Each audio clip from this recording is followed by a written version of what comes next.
we've been talking about the concept of not losing your competitive advantage. And there are going to be, again, those processes that are not unique to you. It doesn't matter how you pay your bills, or maybe how you handle human resources, or maybe how you move sales through a process.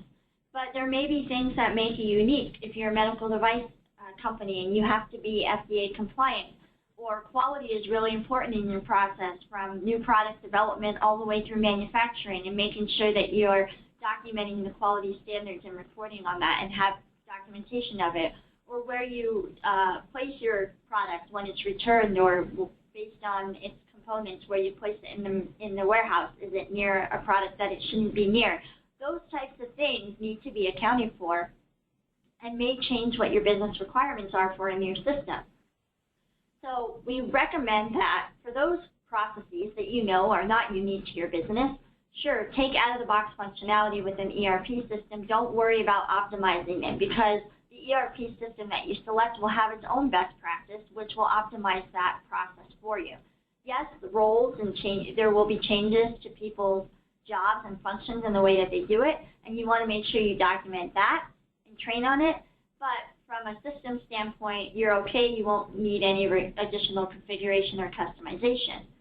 However, you do know as an organization what those processes are that make you unique and competitive. So we say focus on those processes when you look at improving them prior to an ERP selection and implementation.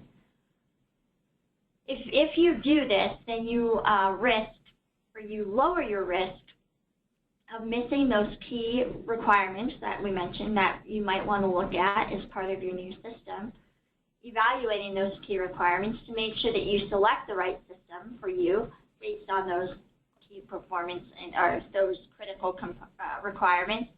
And it also lowers the risk of spending more money on your ERP implementation, because now you understand how the system is going to handle these requirements and what the cost associated will be. So if it's going to require configuration or customization, you have that knowledge up front.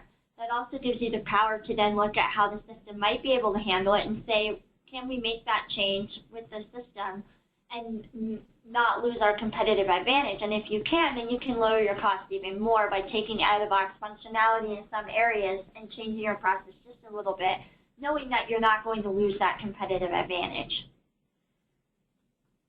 This gives you a high reward, because if you improve and optimize your processes, and then you select a system based on those future requirements, what you're doing is automating an efficient process, which is going to be ultimately give you a reward in your cost savings, or maybe it'll improve your customer satisfaction, or even improve or increase your revenues that you bring in. So by focusing on that top 10 to 50% of your processes, before you select an ERP system, will really go a long way with reducing your risk and improving your rewards.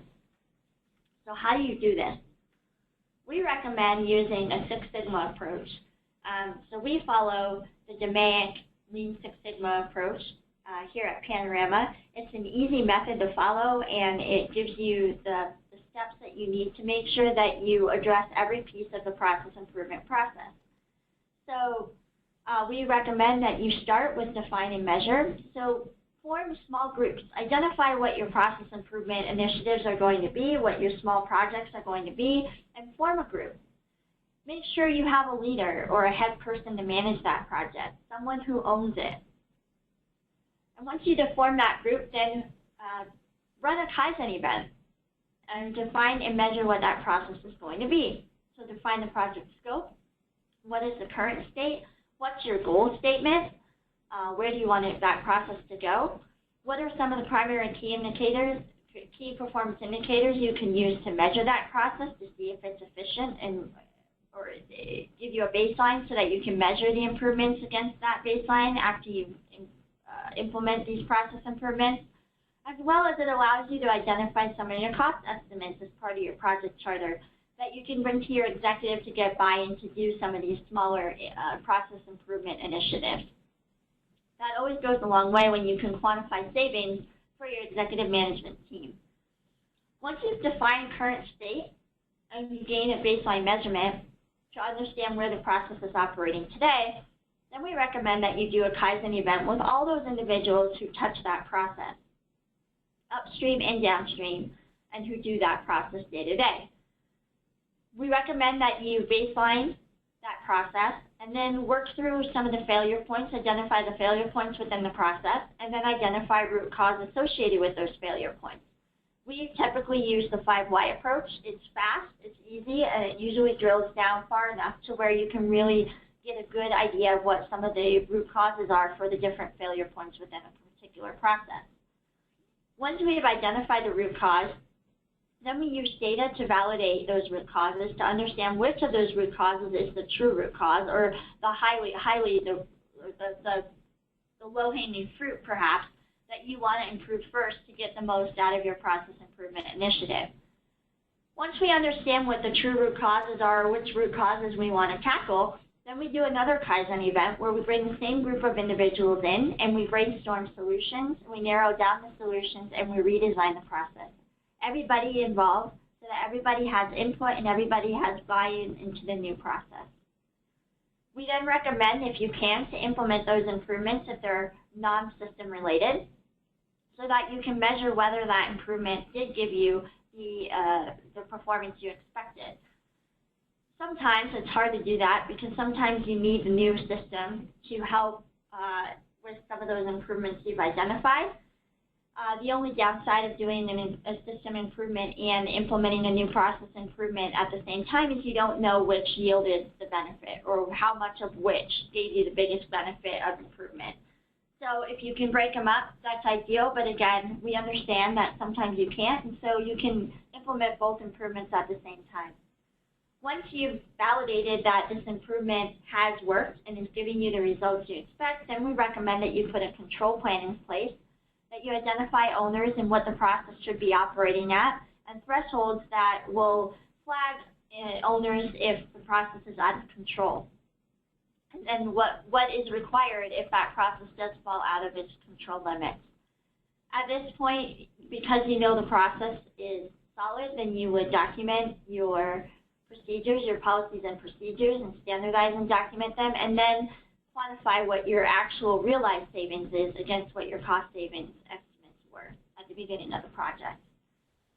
Once you have all of this, then you can put a system on top of it, and like I said, you're not automating an inefficient process now. Now you've got an efficient process, but you're making it even more efficient by automating it and speeding it up. All of this can be done by using this Six Sigma quick hit approach within a 4-week period of time. At the same time, you can do requirements gathering for your new system as you're documenting the current state. You can kill 2 birds with 1 stone.